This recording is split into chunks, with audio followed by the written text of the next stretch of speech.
Om. Namasté. Welcome everybody to this session of where we call it Mooji Answers, and this is a time where I get a chance to look at some of the letters that come from people who are also in Satsang, but are not able to be here right now, and so I get a chance to look at some of these letters. I don't often get so much time to do that, and I felt to use this beautiful opportunity to on Sundays to look through some of them. So you're very welcome, of course, and also the friends who are joining us still from internet. We know many of you are still here with us, and as I said before, your presence is very much here. You're not like in another room. For me, you're very much here. So let's take a look and see what is here today now. They were said there was going to be some. Do we know about this? There was some more something coming. These are just how many years of you here? There's some more other letters like this over here. Anyway, I get started with this and see what happened now. Okay, it says peace. He said, I started my journey in my early 20s, trying to find the hidden self and trying to see all of creation not as separate expressions, but as one conscience in this experience called life. I am a husband and a father of 3. I am currently in school to become a registered nurse, and I am uncertain on how to leave the mind behind and still function as a nurse. When I am on the hospital floor, my compassion kicks in, and I feel my very being is to serve the beings that are there with kindness and love. But I also yearn for nothingness found in the absence of the mind. Is there a balance, or maybe I am mistakenly trying to separate? Your insight would be greatly appreciated. Peace. It does not say the name. There's no name, so I'm going to call you Peace. It says started peace, end peace.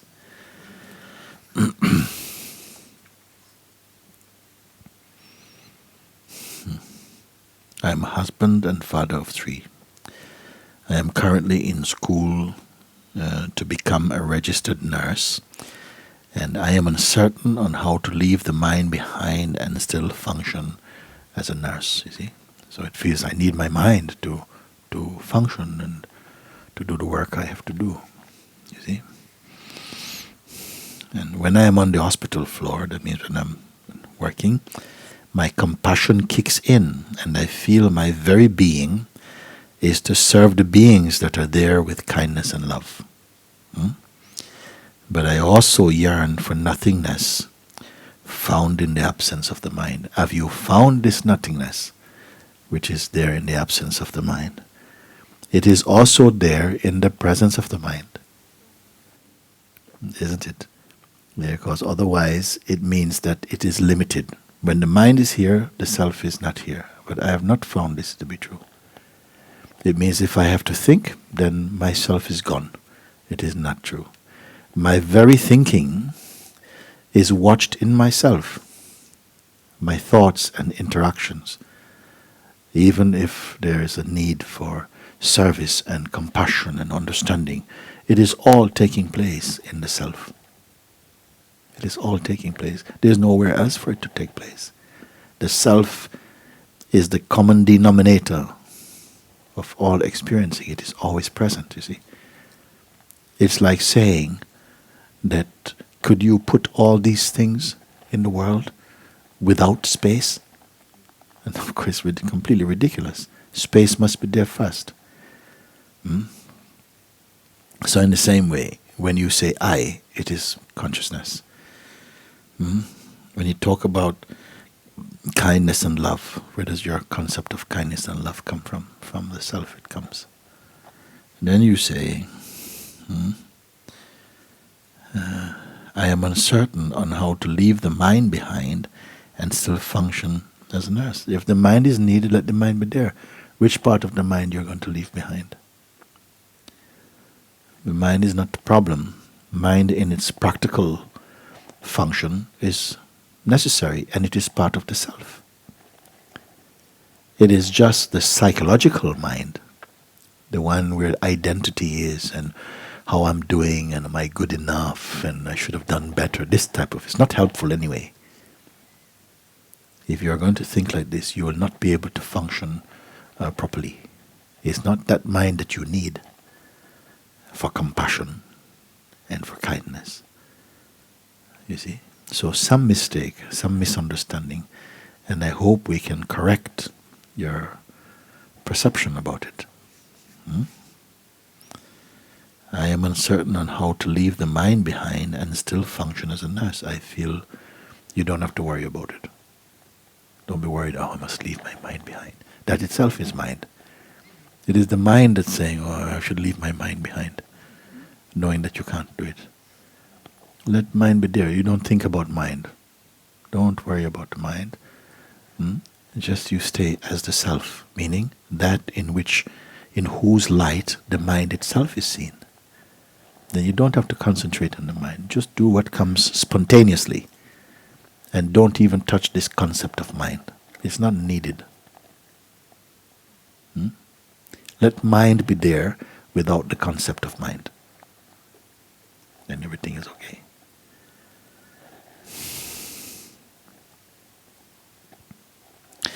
When I am on the hospital floor, my compassion kicks in and I feel my very being is to serve the beings that are there with kindness and love. It is from your consciousness that it comes, not just from your mind. Because the perfume of your consciousness is love, compassion, and joy, and peace, and wisdom. They are the fragrance that is coming from yourself. You wrongly attribute it's coming from the mind, not coming from the psychological mind. You see, compassion, did you say, okay, I need some compassion now, press digit, compassion, enter, compassion? No, automatically it comes. Life is like that. Somebody calls you sister, one calls you mother, one calls you friend, one calls you daughter, one calls you auntie, one calls you whatever. And to each role, you respond completely spontaneously. You don't think, auntie. Oh yes, niece, how are you? You don't need any time. This is the marvelousness of consciousness. You don't have to get into gear, into costume. Spontaneously. You're conversing in life appropriate to the need of the moment. You don't have to prepare nothing. It is just the marvelousness of consciousness. So this is just extra thinking. My mind, no, it's not no trouble. But I also yearn for nothingness found in the absence of the mind. So I started again. Have you found this nothingness in the absence of the mind? Have you found absence of the mind? What it means, absence of the mind. It means not giving it any attention particularly. Just being aware of the presence of the sense of being. That is the most natural. You're doing it anyway, but somehow habit and conditioning is giving it the wrong label. You're naturally in the place of beingness. You cannot not be. The person is just some kind of hybrid. If you live too much like a person, the person needs a lot of control and a lot of this. The person is a bonsai tree, basically. You're not going to get any fruits of him.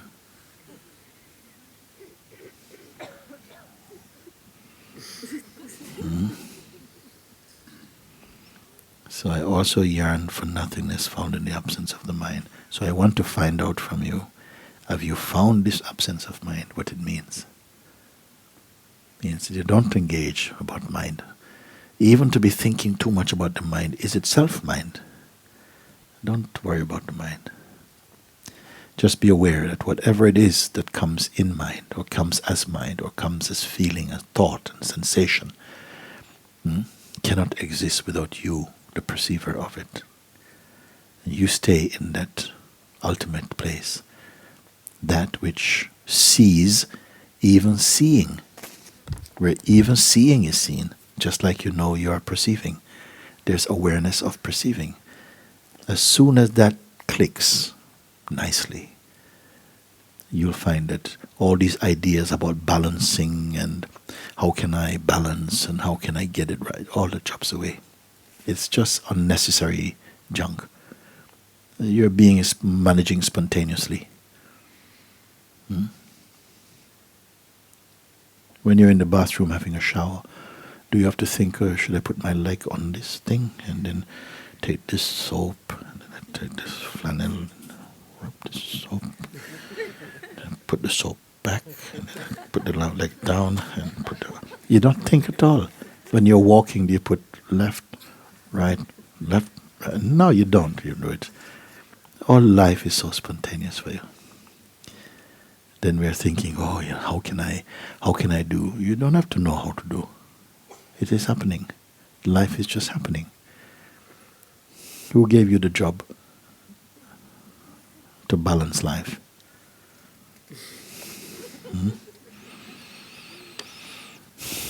Is there a balance?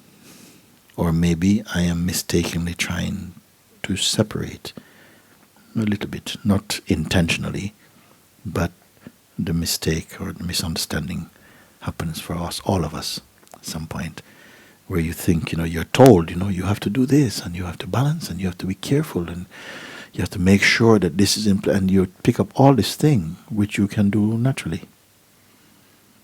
Even that you do, not you doing, it is happening naturally. So this, just you need to understand that a lot of things we are told you need to do is what is happening by life spontaneously anyway. So, okay, that's this one. Hi, dear Master. Since I met you, my life changed in a beautiful way. The words that you speak resonate to the love that is in my heart. I am grateful for this meeting. Now I understand what Jesus said when he spoke, "Man shall not live by bread alone, but on every word that proceeded out of the mouth of God." Now I understand now. You see? Thank you, Master Andrea.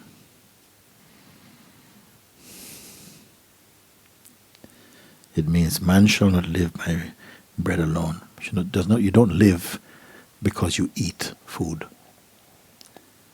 It's not that's what makes you live. Maybe survive. Maybe live mechanically. Protects, gives life to the body biologically. But that what makes you live, he says, but on every word that proceeded from the mouth of God. Meaning that when you are in alignment and in harmony with the divine being, with the divine presence, that is life. Not, whether you are vegetarian or non-vegetarian and how many calories you eat and whether you avoid sugar and you must don't drink coffee. Not this thing make you alive. But that your life is in alignment with the truth. That is life. You see.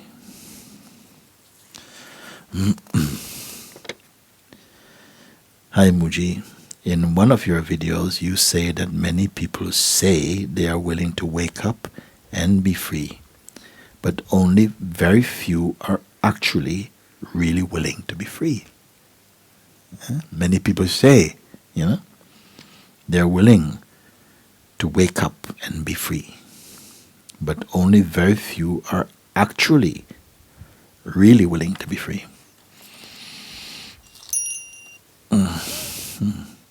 This touched me deeply as I recognize I was also just saying I want to be free, and there is not yet 100% willingness to give up everything.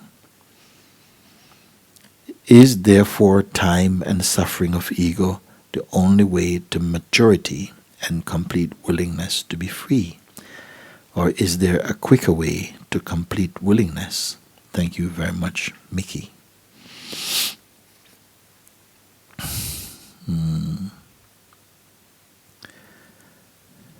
I recognize I was also just saying I want to be free, and there's not yet 100% willingness to give up everything.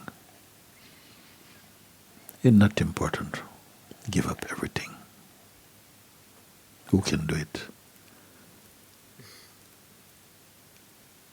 You don't have everything. Or you're going to give up everything. You have nothing actually. You know? You can say, I falsely thought I had these things. Now I see they were yours. You maybe say something like this. But now I see that there's not yet 100% willingness to give up everything. Maybe to have the attitude that if it was required to let go of all, what is giving up everything? Giving up your concepts about life, giving up your ideas about how life should be. That's everything. Because truth doesn't want your car, your house. They give up everything. Well, no, keep everything, whatever.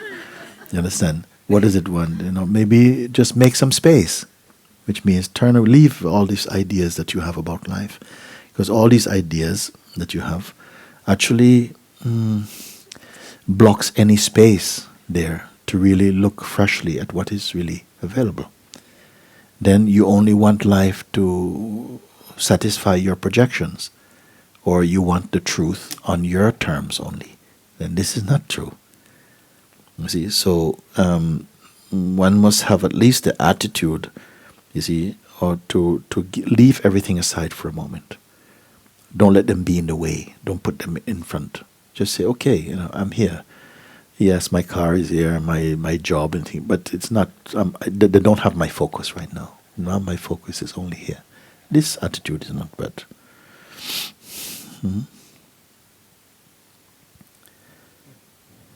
Is therefore time and suffering of ego the only way to maturity and complete willingness to be free?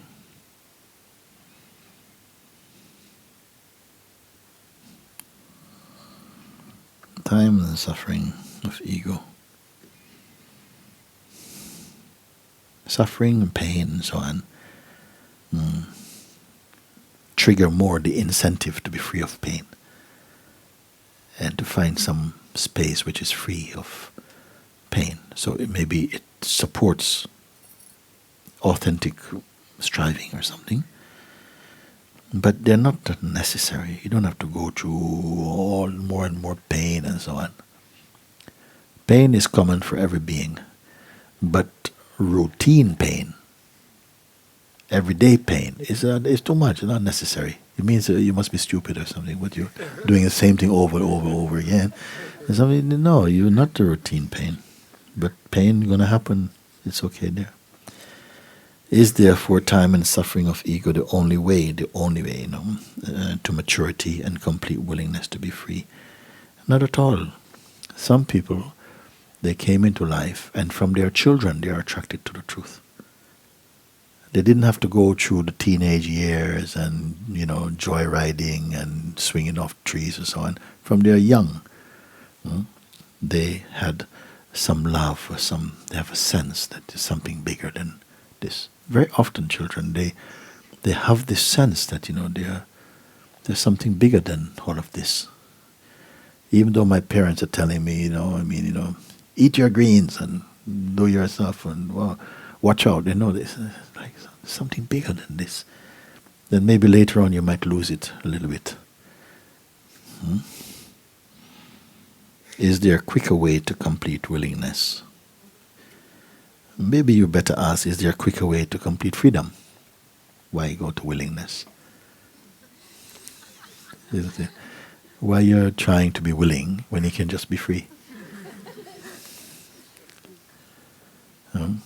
Sometimes I say, why try to be special when you can simply just be yourself? Why try to put so much energy just to be willing to be free? No, just be free.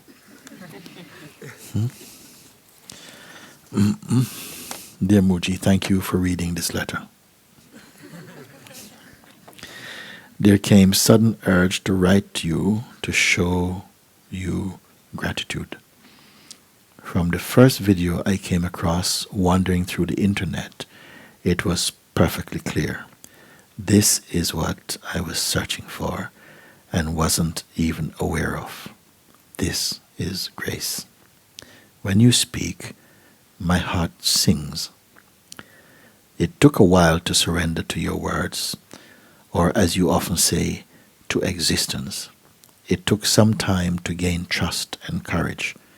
Now, all I feel is love, joy, and the simplicity of life. Thank you. I bow at your feet, as I often do in front of the television.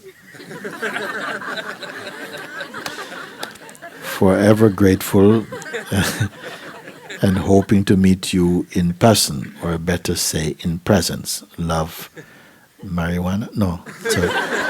Marijana, sorry. Marijana from Croatia. So, sorry. P.S. Many thanks to all the people around you who make Satsang available. Yes.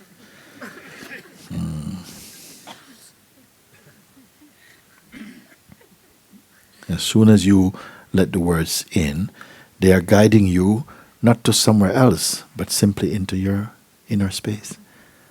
You see? Therefore, you can say, now all I feel is love and joy and the simplicity of life. You see? And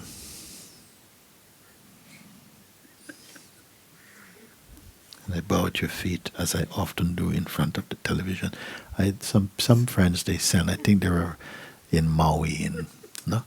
They were showing, they sent a picture where Mooji was there on the television, and they put some mala on the television, like it looked like it's around the neck. That's how they do this. It was very funny. So forever grateful, open to meet you in person, or better, let's say in presence. Very good. Marijana. I'm sure other people made that mistake on the name.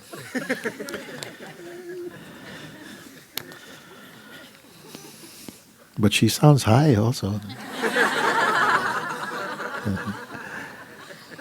Beloved Mooji, so much is happening right now, and yet there is something which is not happening. I have come to understand this kind of language. In Zimar, at the retreat this year, you made clear to me that there's no one there in me to be helped. In Satsang, we don't cure, well, because I said in Satsang, we don't cure the patients, we kill them. It's true. Were some of the words you spoke to me. Now I find myself in a situation which triggers off deep-rooted tendencies of mine. I work with disabled people, and one of them can show a very special behavior, like shouting very loud, hitting, spitting. Still, somehow, I feel very attracted and close to him. He started just recently on our group, and he is triggering this thing off in me. It is a fear, a well-known fear, and I know he is not the cause of it. Since 5 days, there is this almost non-stop overboiling heat wave of fear in me. Very unpleasant, and it seems to be very hard to just look at it without getting involved. Impossible just to ignore. Mooji, is it important to know the root of it? I know this test has to be, and I will try to be thankful for it. But will this ever end? Thank you so much for your loving guidance I love you deeply, Philip from hot Switzerland. Okay, so let me see where I pick it up now.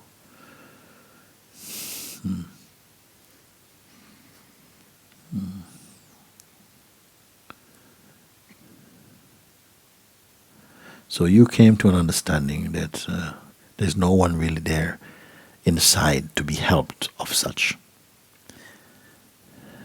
But some situation has come that is triggering some deep-rooted tendencies, and someone who you're taking care of have very strong behavior, very strong tendencies of shouting loudly and hitting and spitting.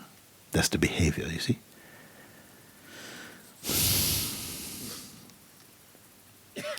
Still somehow am very attracted and close to him. I'm surprised to feel this thing. Okay, it's close to him. He started just recently on our group, and he's triggering this thing off in me. It is a fear, a well-known fear, and I know he's not the cause of it. Since 5 days, there has been almost non-stop overboiling heat wave of fear in me. Very unpleasant, as it seems to be very hard to just look at it without getting involved. Impossible just to ignore, you see. This fear, what's this fear?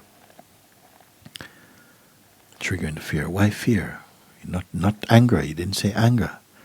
Because normally if somebody is, shouting and spitting and, hitting and stuff, the reaction for many people to get angry and get annoyed.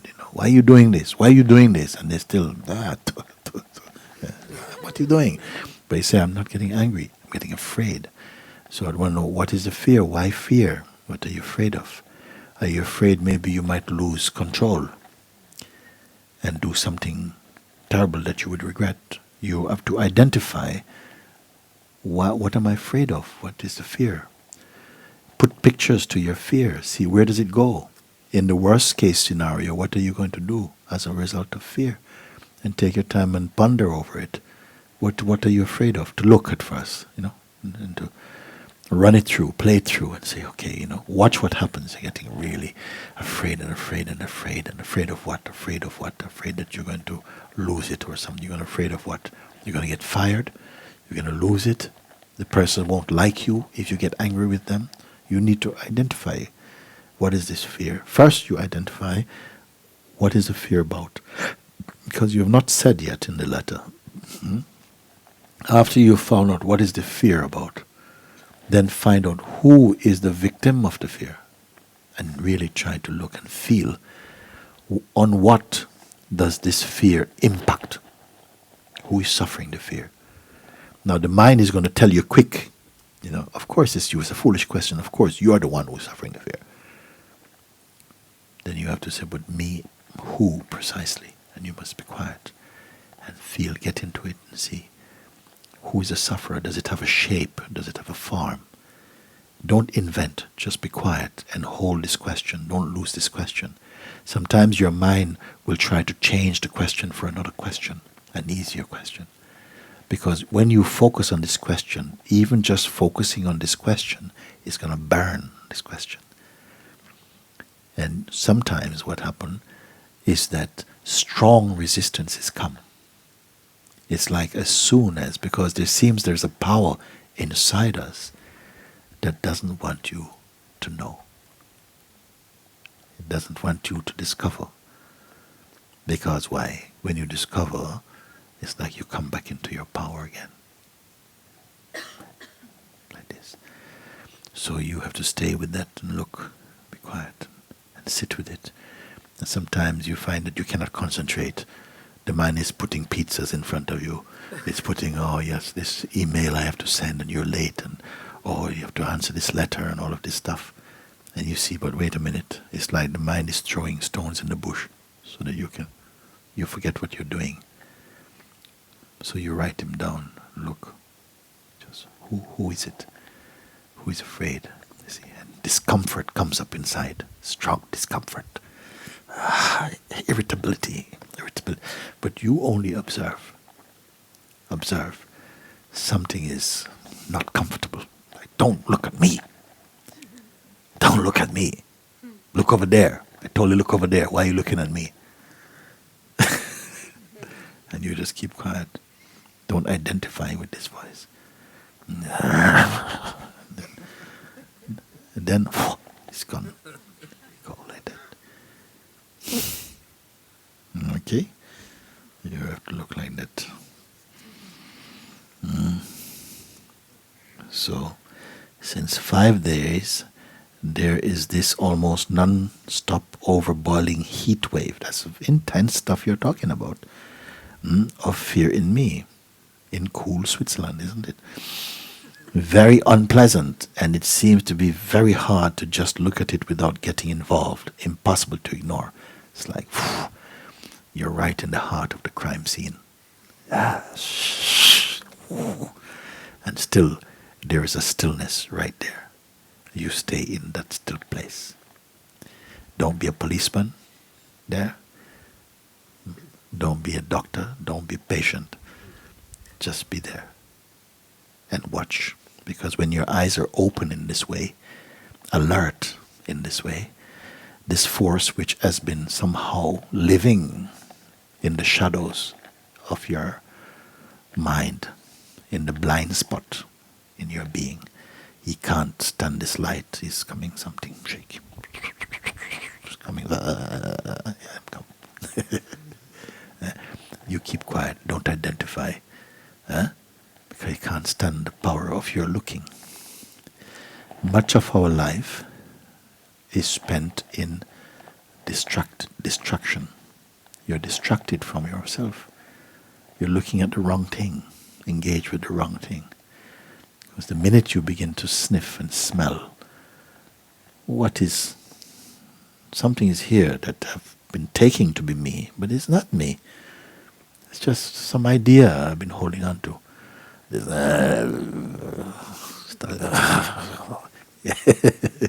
He's on his way out. This is why it's so hot in Switzerland. You see?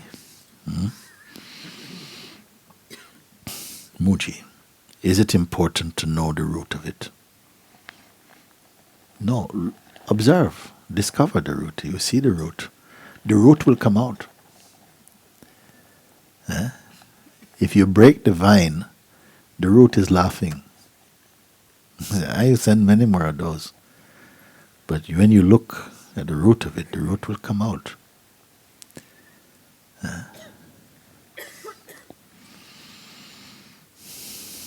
I know this test has to be, and I try to be thankful. Don't try to be thankful for it. Don't spend too much time just being thankful. Just look. But don't identify. This exercise you must try again and again. It's not difficult. It's not difficult. It's only that there's resistance. There's some resistance to look. But the resistance is not your resistance. It's the mind resistance. You see? And you must know the difference between your mind and your being. When you know this, the days of delusions and distractions, they're coming to an end. You will not be living like enslaved to your own projections and fears. You see through them, and they will vanish like a cloud in the sky. They go like this. Very good.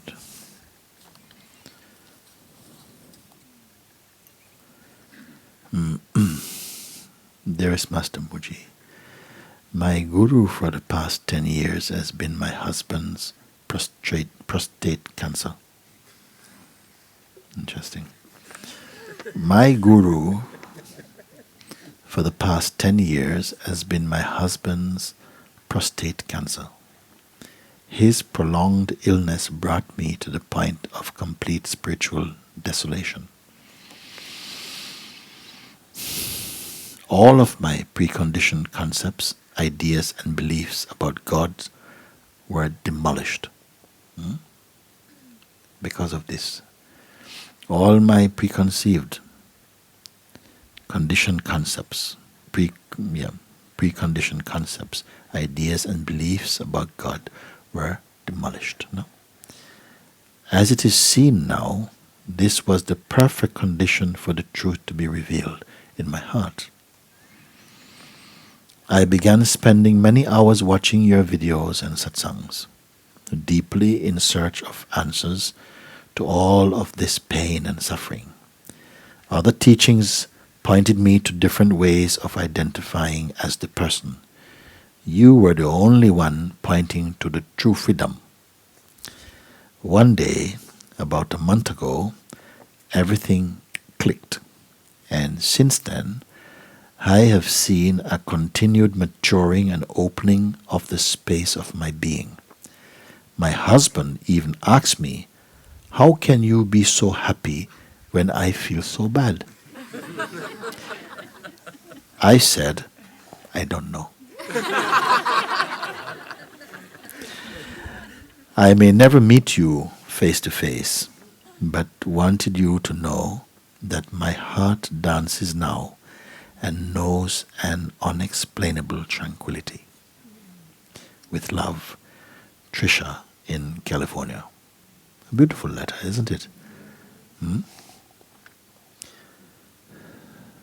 Sometimes we have some concepts we hold on to for a very long time. But when it's time for you to move on from them, life will send you something, either an intense experience that means you cannot hold your concepts anymore. You can't hold it. It has to go. You see, your concepts about God is not God. Your concepts about life is not life. You see, so sometimes life will shake you, and then you can't hold on to your concepts anymore. And when you let them go, you, in an instant, you feel though that if I let them go, I'm lost. But unexpectedly, when you are free of them, you are free. Nobody told you that before, but you hold on to them. You feel, no, they are part of me. If I lose this, I'm losing a part of me. Then when you lose them, you feel they're apart from me, not a part of me. They're apart from me and I'm fully here. If you lose everything, guess what? You are still fully here.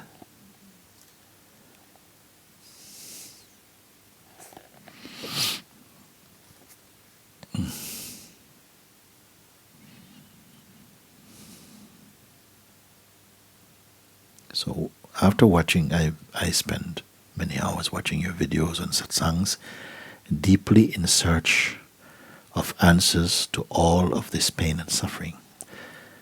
You see, I say, when we are curious, you learn. But when you are desperate, you discover. When you're curious, you learn. But when you're desperate, you discover. Meaning there's no space for speculation. You just have to find.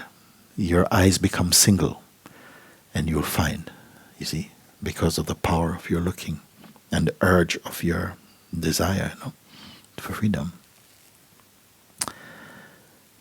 Other teachings pointed me to different ways of identifying as the person.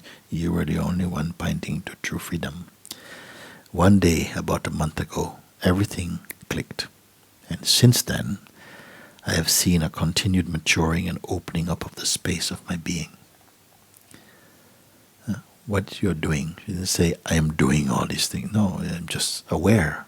Things are opening up. I'm not a contraction anymore. I'm not contracting. Something is opening. Like the flower of consciousness is opening.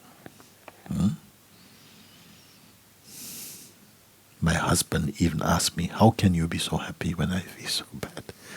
You see? And I said, I don't know. Maybe for the moment he's not ready. Maybe you could say, well, why don't you watch some satsang with me? But maybe she knows best. Maybe at the moment I don't tell him. No, I don't know why I'm feeling so good. You see?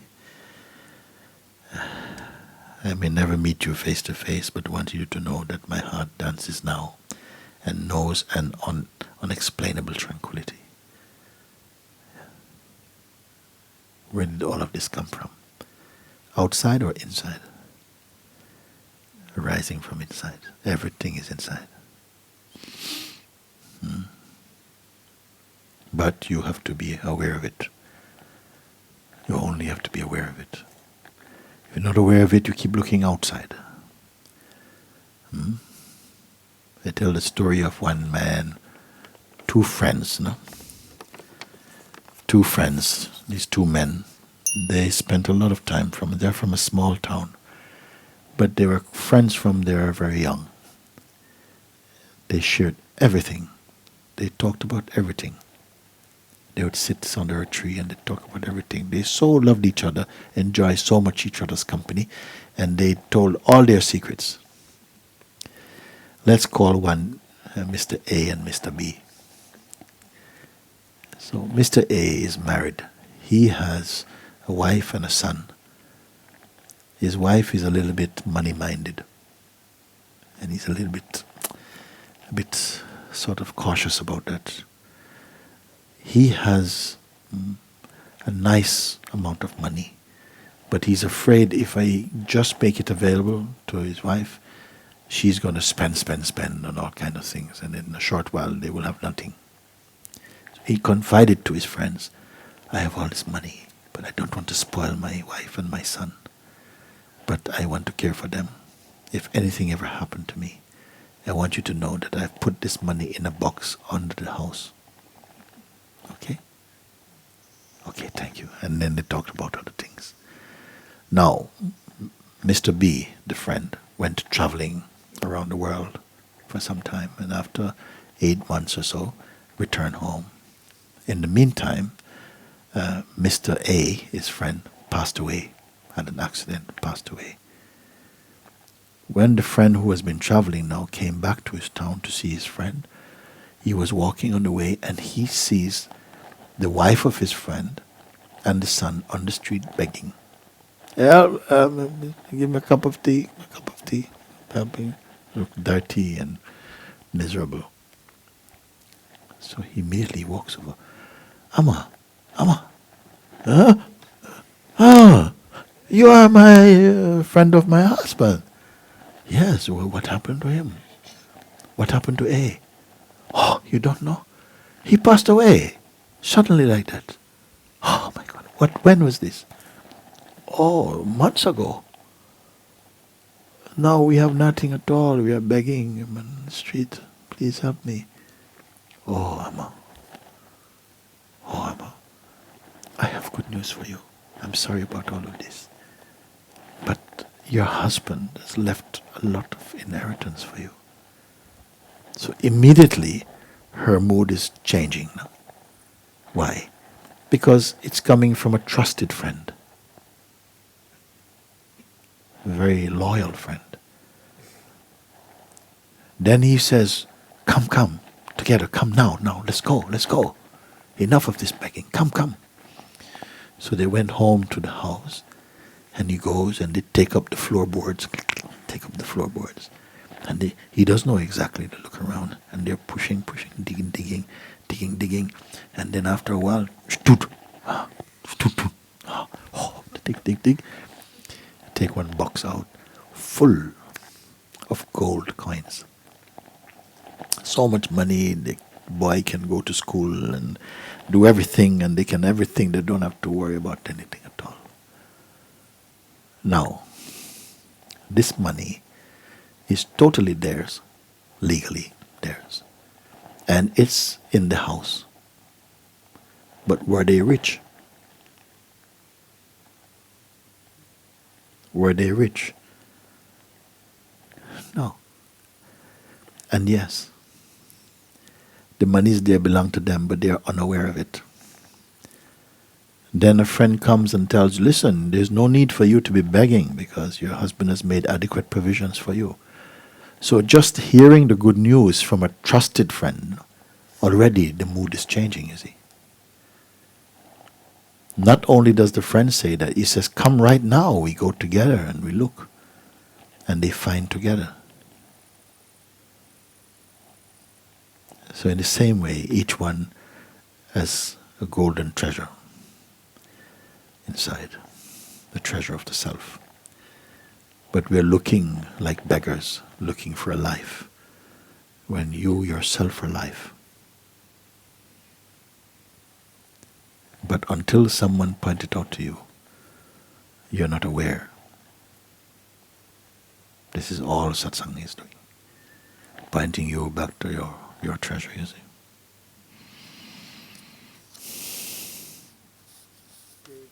Mm. My mic, what's happening? Should I cut my beard? One day I'm going to come to Satsang completely shaven.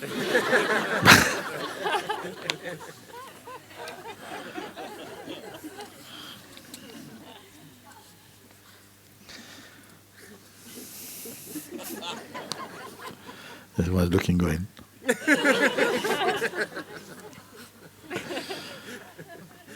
My mother would be happy. Actually, no. She prefer a little hair. Beloved Mooji, Namaste. Thank you so much for everything. I spoke to you last week on Skype in Cornwall at Orange's Place. We would be grateful if you could visit Bristol, please. In Bristol, we have a large community of truth seekers. I honestly feel a lot of people will be benefiting by your presence. I also spoke to Sita, the one who does the videos, and Sharon of Inspired Times. We all are very happy to organize the satsang. Also, I will be honored if you and the Sangha team stay at my house. I am happy to cook you all healthy vegetarian and vegan meals. Much love, Padma Shri. That's very nice. Right. We had a talk on just a little while ago, Skype with Orange from Cornwall. These are friends in Cornwall, Sangha in Cornwall, beautiful group. And I've been promising I will go there. Then Padma Shri says, look, while you're there, when you come to Bristol, and I have never been to Bristol in England, and I hear it's a very nice place. And we have some vegan meals waiting for us there. Very nice. You have enough now? Or we do one or two more? We go? We go? Okay. Dear Mooji, my life is disheartening. Emotions are negative. They are too intense. They always come in situations which are associated with fear, guilt, and being worse in my mind. It takes all my attention and I start to feel suffering. I don't know what to do. When I am in my neutral state, in other words, I feel only discomfort and anxious. How come? I haven't the motivation and courage to look inside. I waste my time for imagining how my life should be. My life has a negative, horrified taste without enjoyment and friends.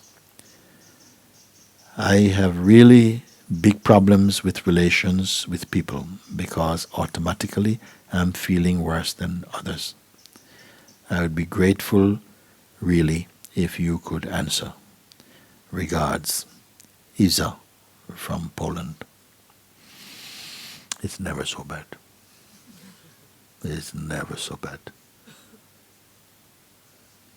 It's never so bad.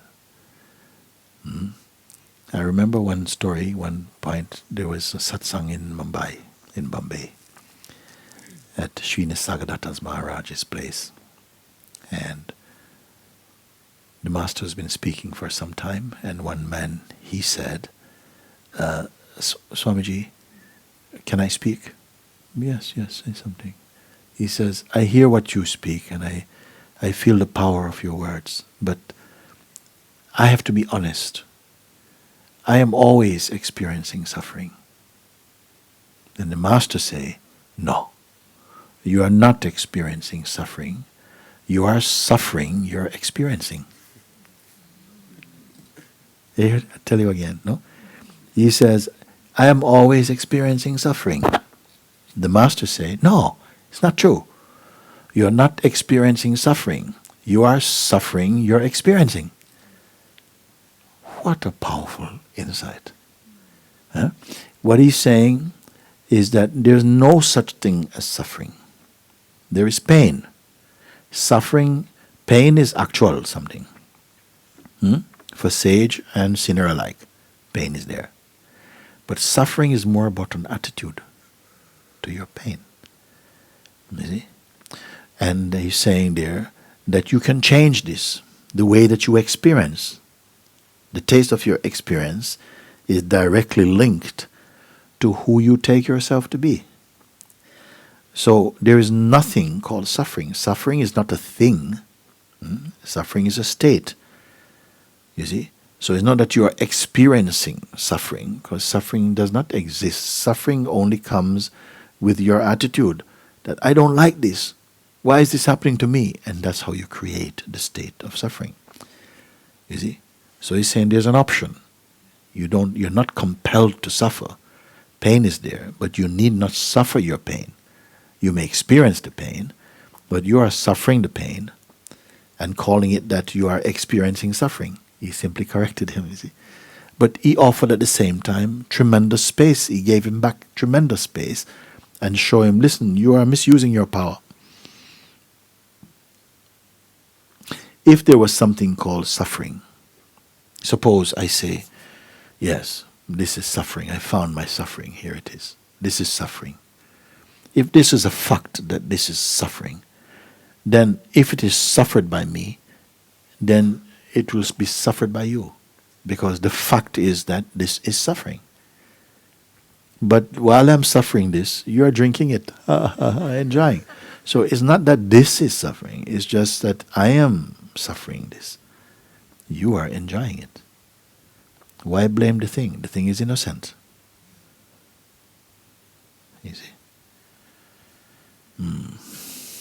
It is really something to do with this letter. My life is disheartening. Your life is not disheartening. You are being disheartened. Let's find out why. It is arrogant, actually, to think your life is disheartening. Like, why should life single you out? Like, I don't like you. Who are you to be so important as to be unique in this way? You see?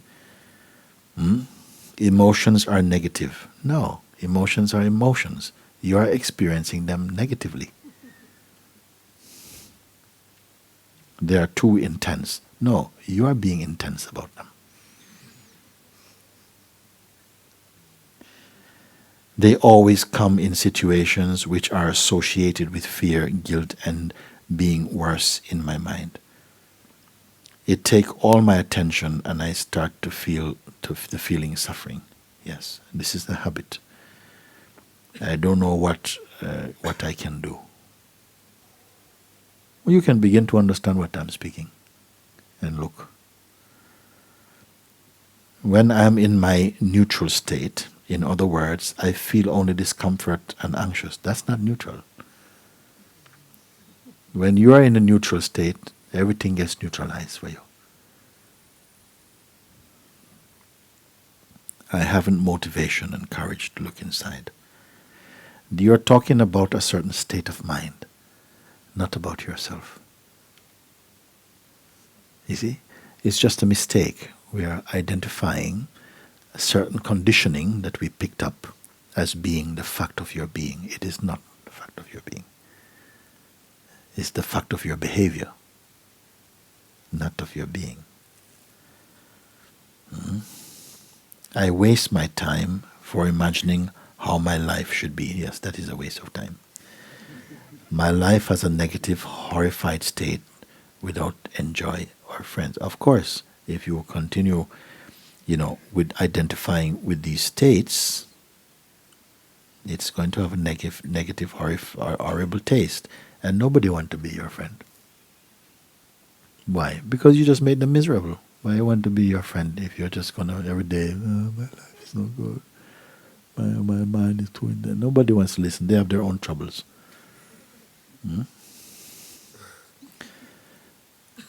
I have really big problems with relations and people.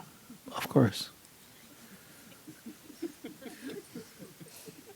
Not because it exists like that, but because you are going into a roller coaster. You see, you start off with a negative thing, it picks up more negativity, it goes in snowball into a bigger thing, then by the time it becomes a mountain, a bloody avalanche is coming and everything. They see you coming and say, oh, that guy again, let's go inside. But this is not you. This is not your true life. You're going to discover your true life, and your laughter is going to come back. Your joy is going to come back. Because that purity inside you can never be dirtied, actually. You can only dream.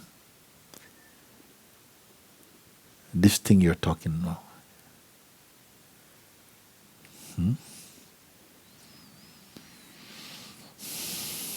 I have big problems with relationships with people because automatically I'm feeling worse than others. You see? I would be grateful if you could answer. Regards, Isa from Poland. I would like to talk with you. To just talk, sit and look, and we talk a little bit. Isa, we'll see if I can arrange that. Somebody remember this? Okay. Beloved Mooji, watching this satsang today, again arose this question that often tortures my heart. You said that pain and suffering is a great teacher for human nature, and I easily agree with this concerning my own experience in life as well. But what about the animal realm? Animals seem to be so innocent in their beingness. Is pain and suffering, panic and being slaughtered an experience for an animal that might awaken the heart or the true inner self? I would be so grateful if you could comment on animal suffering. Thank you, Mooji. Please remove all my inner ego obstacles. Please melt into me, and now and forever yours at your feet, Gabrielle. What I would want to say to you like this, for a moment you must take your eyes off this idea for now. If you put too much attention, it will keep growing and growing and growing. And in the end, you can't think about anything. It becomes an obsession. It becomes the biggest thing, becomes the front page of consciousness. And everywhere you look, even in your sleep, you will start seeing pigs being slaughtered and cows falling from the sky and all kind of stuff. You see? So you may think, I can't go forward until I solve this. This is also from your mind. You see? Sometimes you have to face the fact that there's nothing you can do. Sometimes in life, you have to come to a point, for now there's nothing I can do about this thing. I can't change it in the way my mind wants to change it. I've run out of moves. I'm totally helpless. Have you experienced in your life sometimes you're rendered totally helpless? Helpless, you cannot do anything at all. Maybe you're sick.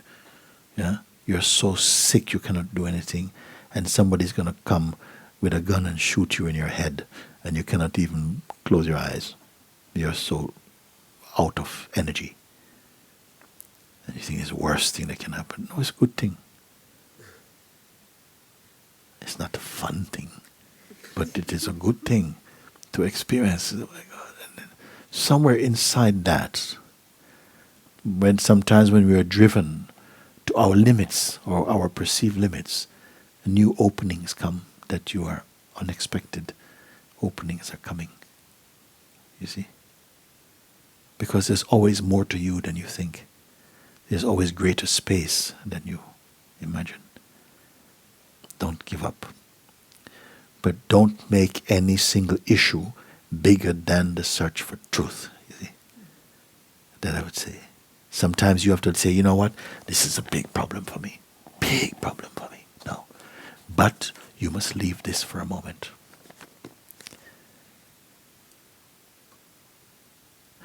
People ask different questions. Many questions I call knowledge questions. How do I do this? What can I do about that? If this thing happens, what would you do? This is called knowledge questions. I don't encourage knowledge questions. I encourage freedom questions. Freedom question mean you may say something to me and may alter my perception of how life is. It may create some change in my perspective. A freedom question could liberate my mind from a lot of trouble immediately. You see? But sometimes we feel threatened by such thing because the mind says, no, learn more, study more, study more. If you study everything, you study your way into freedom. Isn't that true? You may have to throw all that away.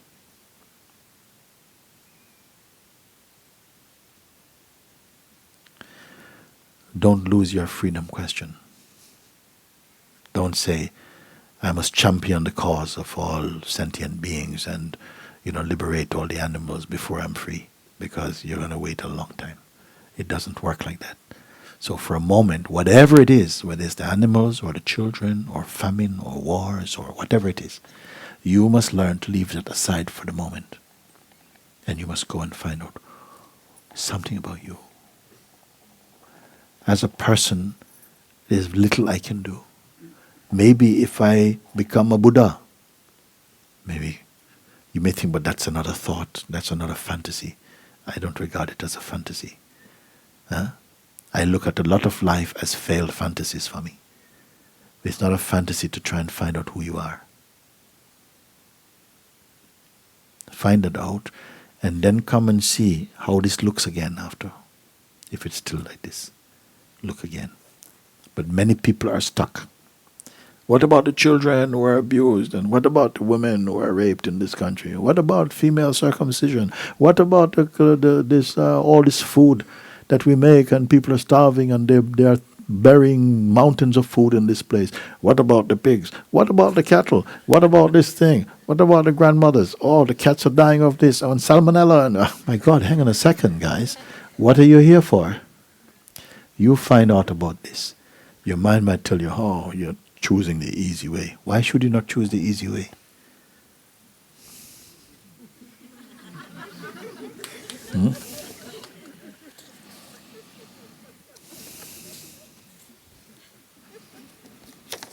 I have two. Should I do it? Yes. Okay. Dear Mooji, Namaskar. Om Mahadev. I know, Mooji, your blessing is with me. I trust you. You say I am awakened, but not aware of this.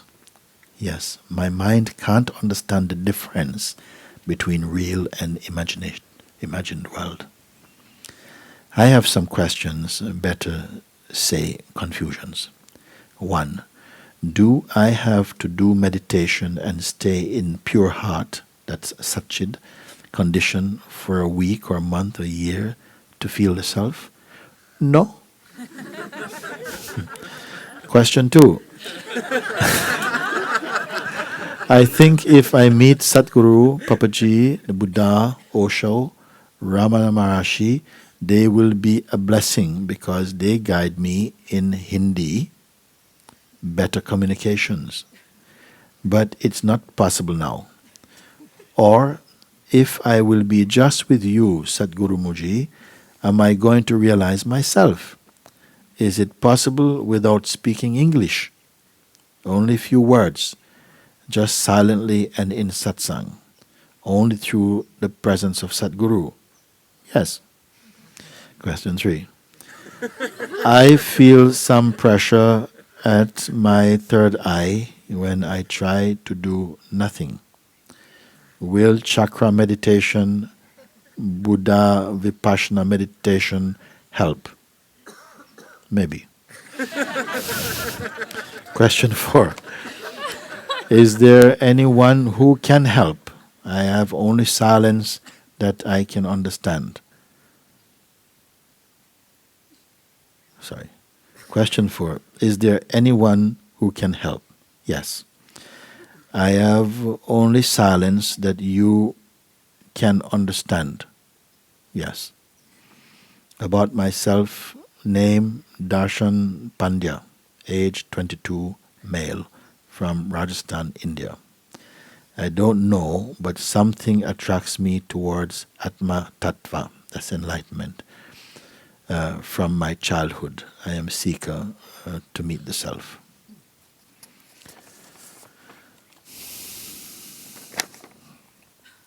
Dear Mooji,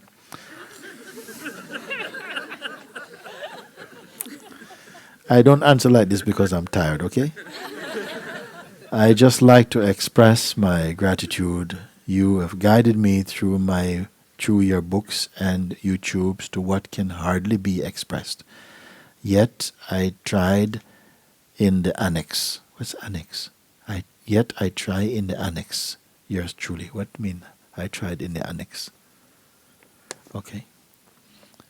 And now it's written, I am the well, not the water. I give what is not mine. Sorry. Not by splashing, but by deed of flowing. I am the source, not this life. I am in what exists, not by talking, but by giving what arises in me. I am the beginning, not this existence.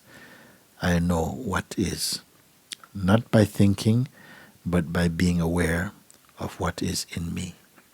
I am awareness, not the being.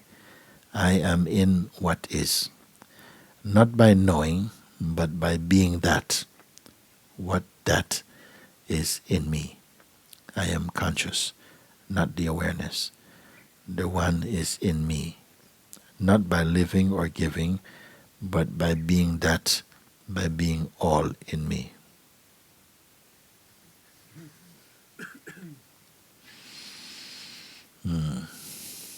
This did not come to you by any insight.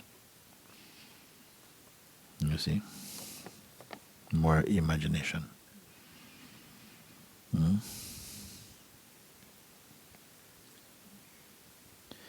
You say, I am the well, not the water. You are the water and the well, and beyond that. I give what is not mine. Not by splashing, but by deed of flowing. I am the source, not this life. You are both. I am in what exists. I am what exists. Not by talking, but by giving. Both. What arises in me. I am the beginning, not this existence. Yes, both. I know what is. I am what is. Not by thinking, but by being aware of what is in me. I am awareness, not the being. You are the being too. I am in what is. Not by knowing, but by being that, what that is in me. I am conscious, not the awareness. Impossible. The one is in me, not by living or giving, but by being that, by being all in me.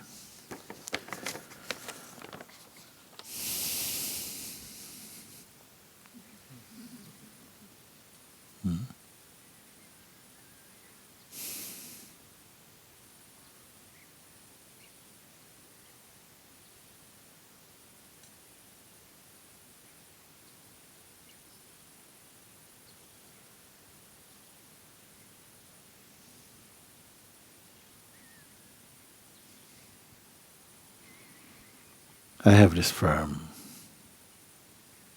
confirmation that I know nothing at all. I don't want to know anything particularly, except silly practical things. I have to learn how to do something, and then I do it more and more difficult. But the aspiration to learn and to find out, this is not there. And yet I find that life is functioning smoothly and harmoniously. And all cares are taken care of. All needs are met. More than this, not needed. This itself is abundance. How to find this abundance? Abandon yourself.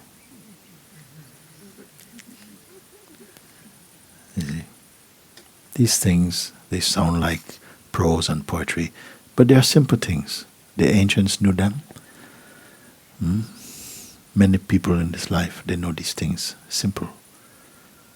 Hmm? Simple wisdom. Wisdom is greater than knowledge. Wisdom cannot be taught. It gets revealed in you when your face turns towards the real. Wisdom comes. Love by itself is not enough. Love must somehow combine with wisdom. Then there's a strength, and there's wideness, height and width, and depth.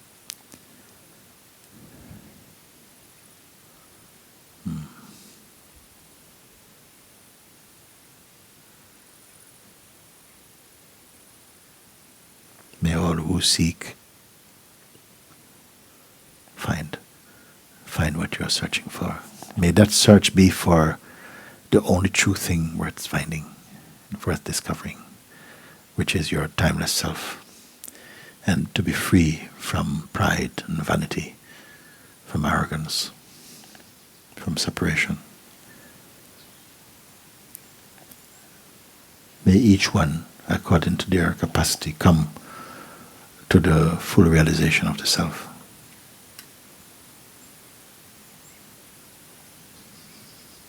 And may all who meet you on the way of life be somehow touched by your presence, your grace and light and openness, your wisdom, your love. And through that meeting, be inspired to find the truth in themselves.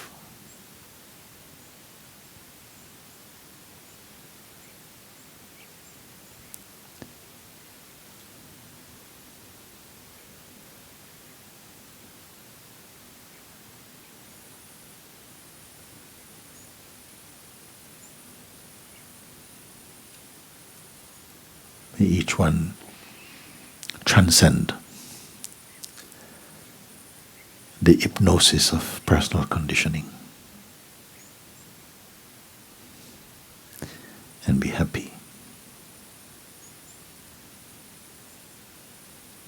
A happy being is naturally generous and open and kind.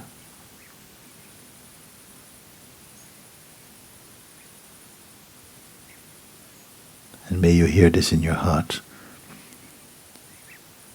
as though God itself was calling you.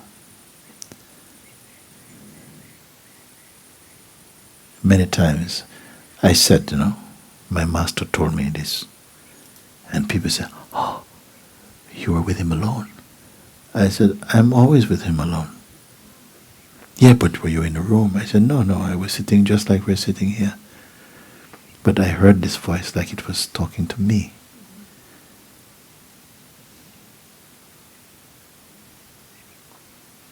And may we hear like that.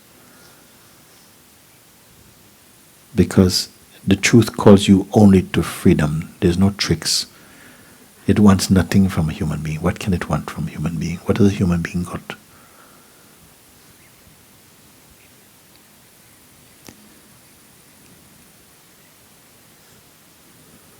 For love's sake, you're called.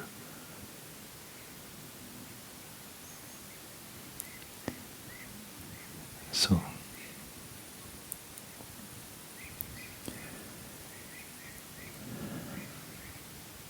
blessed are all.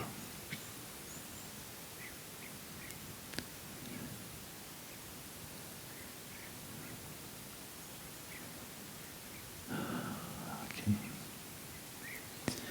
Thank you very much. Very good to see you come, so many stay behind after so long, and to share in this part of Satsang. And may you find the days ahead, not only days, they should not stop. May they unfold in greater and greater insights and deeper joy and peace for you.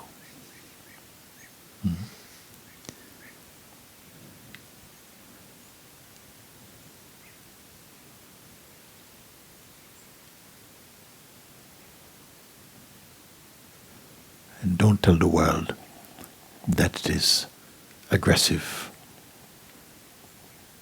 and mean. Tell the world it is happy and free.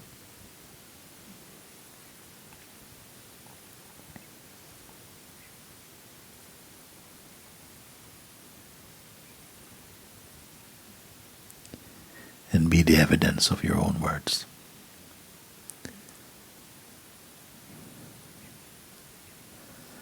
Okay, thank you.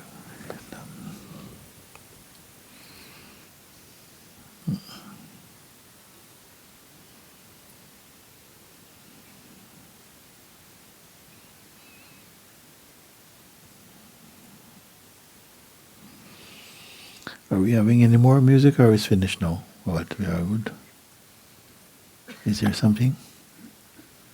You're not ready? We can finish. Hmm? Shivali? Come on then.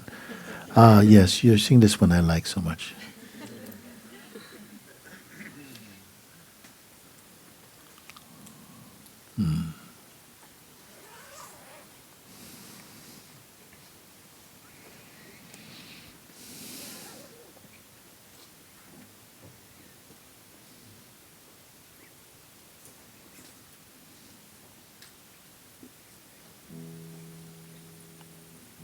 You come and you will bring it when.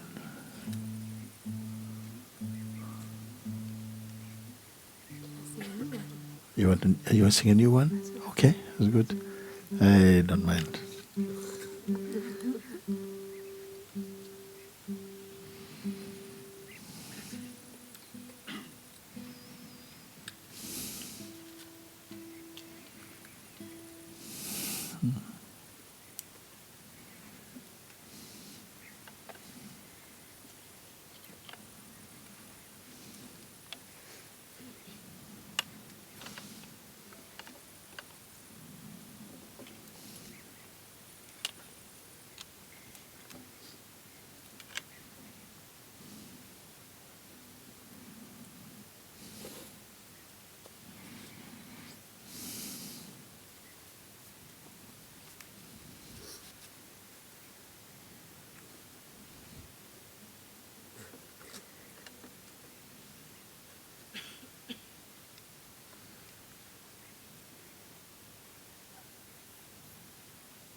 I love unprepared.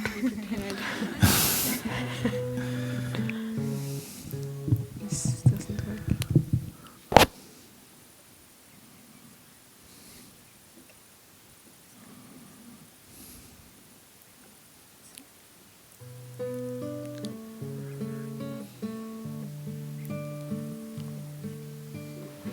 Guru Brahma, Guru Vishnu, Guru Dev, Guru Dev Maheshwara, Guru Sakshat Param Brahma.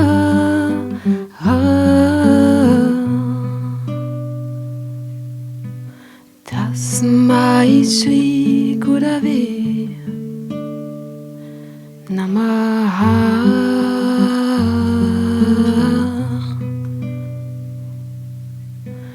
Tasmai Shri Gurave Namaha.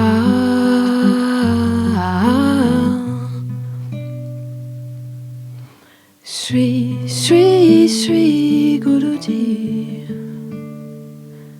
Namaha.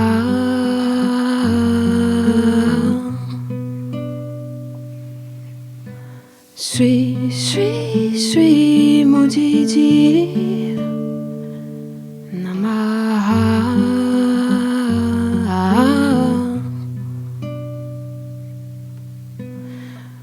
Great grace is always falling like rain.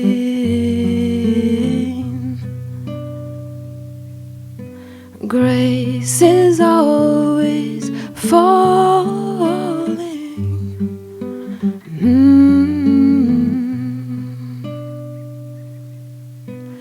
Guru Brahma, Guru Vishnu,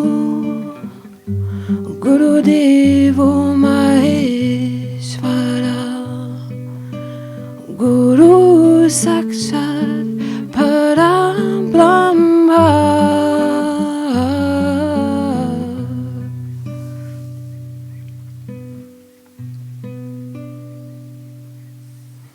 Tasmai Shri Gurave Namaha.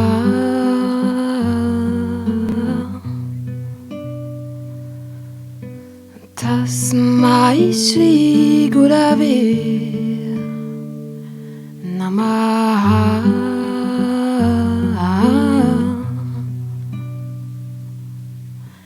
Grace is always falling like rain.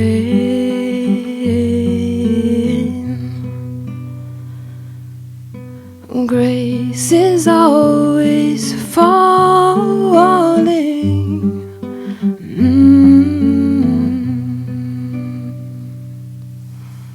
Shri, Shri, Shri Guruji Namaha.